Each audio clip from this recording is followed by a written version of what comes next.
All right, well, we're here today with Walter Block, professor at Loyola University in New Orleans, Louisiana, and we're conducting this interview today on behalf of Louisiana's Tea Party students and Louisiana's Young Americans for Liberty. How are you doing today, Dr. Block? Hanging in there, pretty good. All right, would you please introduce yourself for those who are not familiar with you or your work?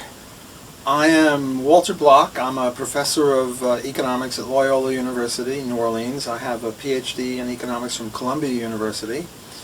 And my specialties or my interests are Austrian economics and libertarianism. All righty. What are you most interested in within your field of study? What fascinates you? I know that you recently came out with a book on the transportation system, if I'm correct? Yes, I have a book, We Should Privatize Highways. Okay. The idea here is in 9/11 there were, 3,000 people killed, which is a great tragedy. In the aftermath of Katrina, 7 years ago, around 1,900 people were killed, another tragedy. But 40,000 people, roughly, die on the highways every year. Namely, we've got a Katrina or a 9/11 every week or so, or whatever the numbers match up with.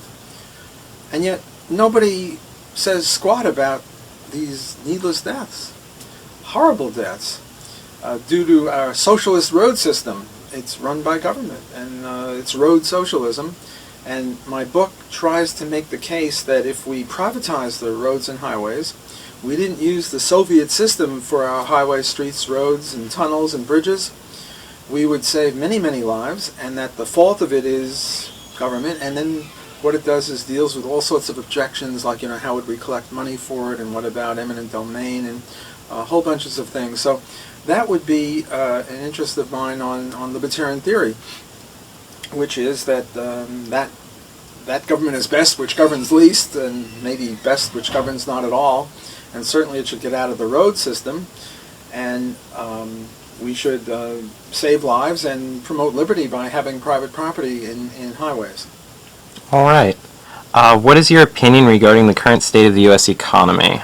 Do you think that it's salvageable? Oh yeah, it's salvageable, sure. If Ron Paul were elected, or maybe Gary Johnson, Gary's still got a shot, Ron Paul no longer has a shot. If Gary Johnson were elected president, I admit it's a long shot, and he implemented Austrian economic theory, we would salvage the economy very quickly. The reason that we have the crisis we have is because of the Fed, hence Ron Paul's and the Fed. What the Fed did is artificially lower interest rates, and when you lower interest rates is a quasi-price, or a price of sorts. What you do is you subsidize all sorts of long-term investments at the cost of short-term investments.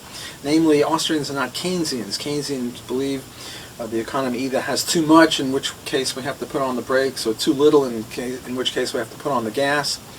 Austrians believe that the economy is not like that. It's not a macro problem, it's a micro problem. Namely, we don't have the proper allocation of long-term goods and short-term goods. What are long-term goods? Houses and cars, for example. Short-term goods, I don't know, chocolate bars or whatever.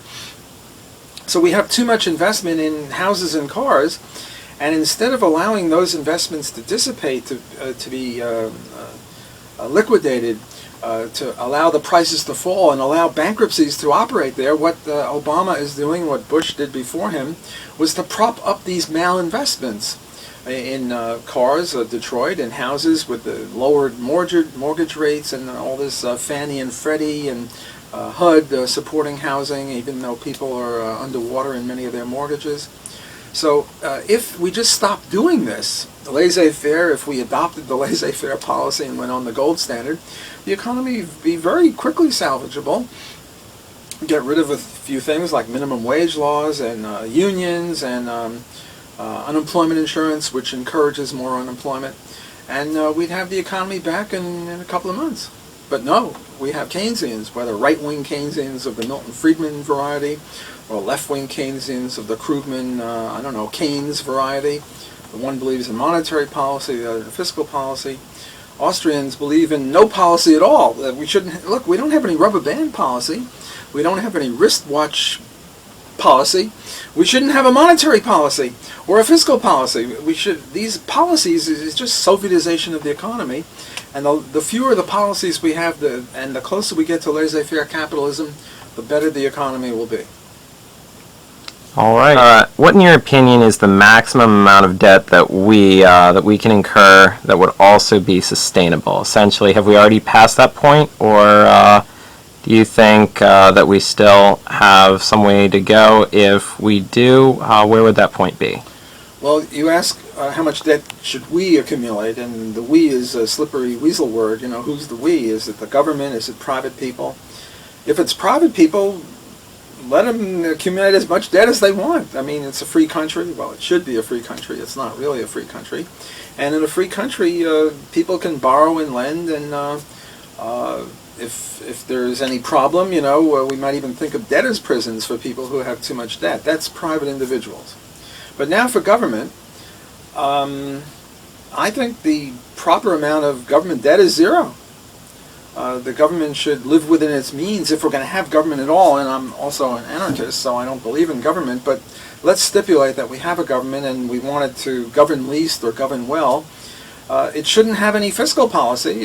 Fiscal policy might be defined as having expenditures any different than taxes, namely it should live within its means, and the debt should be zero.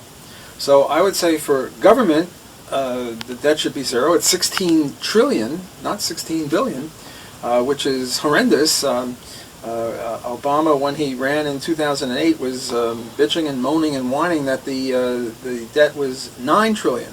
And now under his watch it's 16 trillion, and somehow it's okay. No, it's not okay. This is a horrendous thing, because how are we going to pay it back? The typical way to pay it back is monetize it, namely churn out the printing press, or in the modern day with the Fed creation of money through fractional reserve banking. But that way lies Zimbabwe or Germany in 1923. You get hyperinflation when you create so much money. The Chinese are going to be miffed because we owe them the money, and if we pay them back in cheaper dollars, of course Romney wants to have a war with them, so maybe we'll have a war with them over this because, we're in effect cheating them. So I think that the appropriate amount of debt for government is zero, and the appropriate amount of debt for individuals is whatever they want. It's sort of like if you ask me, what's the appropriate amount of ice cream for government? It's zero. What's the appropriate amount of ice cream for you or me? Well, whatever we want. We're adults. We should have as much ice cream as we can pay for. So it's two very different questions depending upon who the we is. Sure. Now getting back to when we were talking about the worth of the dollar. I'm sure that you're aware. Bernanke made a sidelong comment about how he intends to continue lowering the dollar's worth. So what are your thoughts on his promise to do that? Do you think that that's a good idea? Do you think it's dangerous? Do you think neutral? Well, I think he ought to be put in jail. He's messing with our money. Money is not only a way of transacting business, it's also a measure of account, a dollar's worth. If prices double, then the money that you and I have is worth half as much, and in effect he's stealing that money from us. So if we're going to put counterfeiters in jail, and if we're going to put thieves in jail, we ought to put Bernanke in jail, and all the other people cooperating with him, all the banksters. This is very serious business. We shouldn't have U.S. fiat currency. We should be on the gold standard, because that's what people, when they're free to choose, always chose in order to mediate their trade, to facilitate trade. So I think it's very, very dangerous. I think it's a horrible thing that he's doing. It used to be QE1 and then QE2, and now it's sort of QEN, N as in number. I think it's like 40 billion a month or something like that. God knows what this crazy man is doing with our currency. But as I said, in that direction lies Zimbabwe and Germany in 1923, which gave rise to Hitler. And I'm not saying that that'll happen here, although there are some people who say it can happen here. It can happen here. Nothing different between us and the Germans. If you destabilize the currency and you mess up the economy, who knows what demagogue can take over. Look, one of the greatest weapons in war is not bombs, and it's not bayonets, and it's not tanks. It's inflation. If country A and country B are fighting, what country A will try to do is to get the plates for country B's money and start printing up country B's money and dropping it in with a helicopter into country B, thus messing up their economy, and the money is like the lifeblood of the economy. So it might be better to destabilize the currency than to knock out a few factories. Well, we don't need an enemy. Bernanke is doing it for us.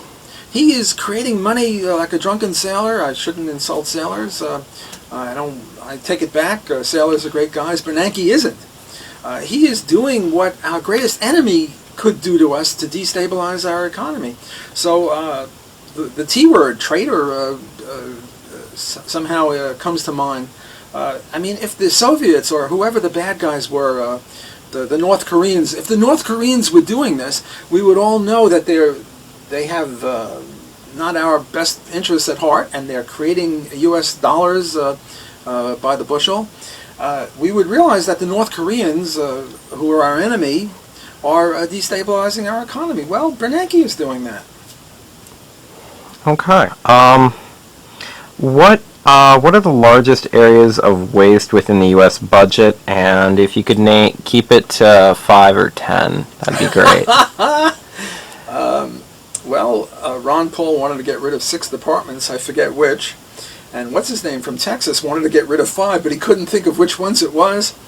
I don't know. I'd pretty much get rid of all of them.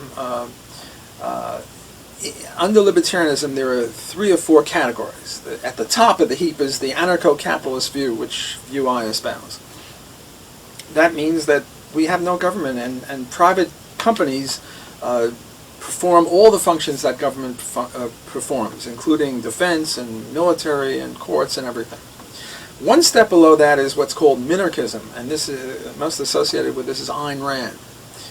She would call it objectivism. And here the government has one function, only one function, and that is to protect the persons and property rights of the individual citizens.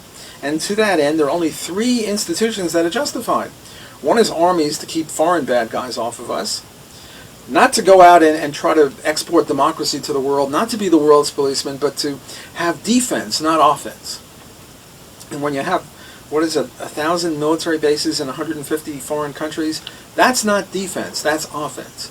So one function of government would be to have an army, think of a very large, powerful Coast Guard to protect the country. Second would be police, to keep local bad guys off of us, to keep rapists and murderers at bay, and not to uphold victimless crime laws like prostitution and drug laws, which just create more crime. And the third is to have courts, which determine who the good guys are and who the bad guys are, and if there's a commercial disagreement, to adjudicate. And that would be really all you need if you're going to have a limited government. So you don't need all these departments, all this constitutional stuff, just armies, courts, and police, very limited. So we have anarcho-capitalism, minarchism, or minimal governmentism, and the third would be a few more things like public goods. Maybe the government should stop mosquitoes, or public health, or something where you have so-called public goods, which as an Austrian I don't believe in. And then the fourth one would be classical liberalism, which are mostly associated with Milton Friedman and Friedrich Hayek, where they add on a whole bunch of other government responsibilities.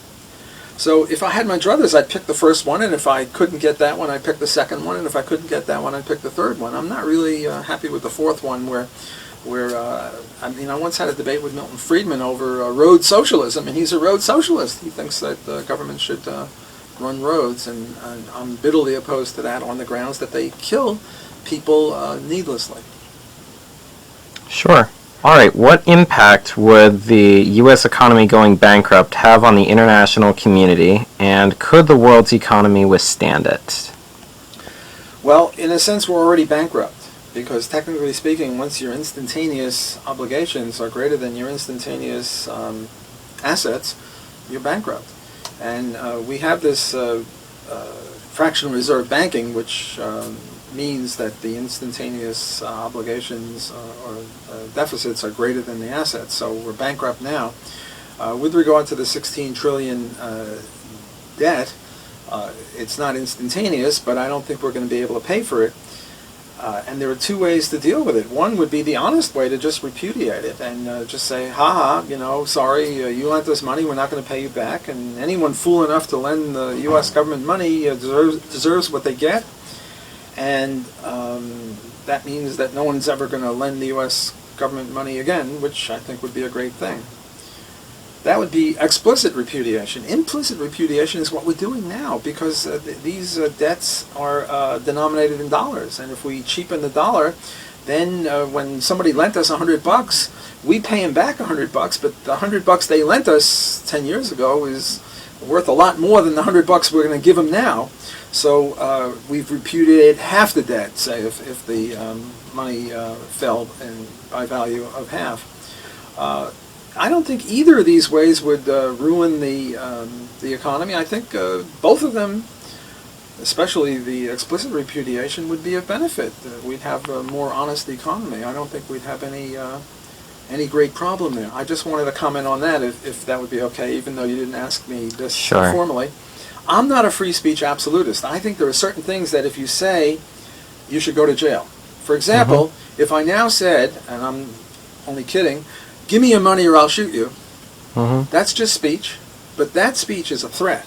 Or if I said, I'm going to kidnap your children, or something like that, I think that would be a criminal act. So I don't believe that all speech is legitimate. I make an exception for threats. But how about yelling fire in a crowded theater? Now that's one of the chapters in another of my books called Defending the Undefendable. Where I say, would yelling fire in a crowded theater ever be justified? And my answer is, well, yes, in a sadomasochistic theater, where it's announced in advance that, yes, instead of whipping each other, we're going to yell fire in this crowded theater, and then we're all going to rush to the exits and get crushed, and that's our thing instead of whipping. Would that be justified? Of course, because it would be a victimless crime. In an ordinary theater, if you yelled fire and there were no fire, then you would be guilty of contract violation. So it's not really an infringement upon free speech, whereas the way the mainstream people look at that, they say, well, you can't yell fire in a crowded theater, you have to have some exceptions for free speech, and therefore we're not going to let pornography, and we're not going to allow denying the Holocaust, or we're not going to allow blasphemy as they do in other countries. So my view on this as a libertarian is that while I'm not a free speech absolutist in the sense that I make an exception for threats, the libertarian axiom of non-aggression principle is either you can't initiate violence or threaten to initiate violence. But you can yell fire in a crowded theater, you can blaspheme, you can... not that these are good things, but you shouldn't go to jail for it. It's similar to prostitution and pornography and drugs. I don't advocate them, I just advocate the legalization of them, which is a very different thing. So I don't advocate blasphemy. I think it's not nice, and people shouldn't do it. But if they do it, they shouldn't go to jail for it, and it's unjustified to use violence against them. Like Salman Rushdie, when they had the fatwa against him for writing a novel. I don't care what the novel said. It could have been the four-letter F word, the whole novel. F this, F that, F something else. And I wouldn't buy it, and I don't think it's a good book, but it would be unjustified to use violence against him or to threaten violence against him, as in the fatwa. Okay. Well, if you could advise our officials in 3 unique areas of domestic or foreign policy, what would they be? What would you advise them, and why would you advise it? I'm now advising our politicians in 3 different areas. Yep. What would my advice be? Well, first, my advice would be bring all the troops home. The troops don't do us any good there. They get killed. They kill innocent people. It's not constitutional to have undeclared wars. According to the Constitution, Congress is supposed to declare war. None of the wars have been declared by Congress. They're all illegal wars, and even if they were legal, they're still unjust, even if Congress voted for them. What in bloody blue blazes are we doing in Afghanistan? The Russians were there. They got their rear ends whipped, and we're getting our rear ends whipped. I just don't understand why we're there, and as Ron Paul says, we just marched in. Well, we can just march out. We can be out like that. There's no reason to have entangling alliances, as George Washington and John Quincy Adams warned us against, to hunt for monsters abroad to slay. And the sole function of the U.S. military should be to protect citizens, not to export democracy. Look, what's so great about democracy? Hitler came to power as a result of a democratic process. Hitler didn't engage in a coup d'etat. Hitler came to power through a democracy. The people in the Arab countries now, we've had democracy. We don't much like it because the Arab street votes for democracy, and we don't like the result of it. So why are we exporting democracy? It's not our greatest export. Our greatest export, I think, is economic freedom, which we're a long way away from. Okay, so my first thing would be get rid of the foreign troops, bring them back home, let them protect the country. The second, I think, would be the drug war. The drug war is a horrific war. I say to my students, have we learned nothing from the difference between North and South Korea? Have we learned nothing from the difference between East and West Germany?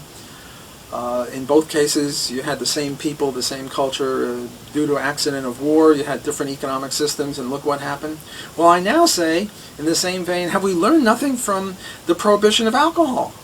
Look, alcohol and marijuana are roughly the same. They're harmful. Maybe medical marijuana is an exception. I don't know. I'm not a doctor.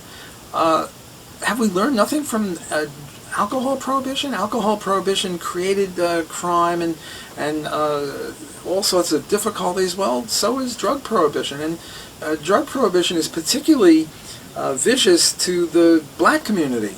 I'm not sure why it is that the alcohol prohibition impacted negatively upon the Italian American community, whereas drugs is more on the African American community. But that's the way it is. But they are disproportionately in jail over this. They are disproportionately being killed. Young black men are being killed like flies.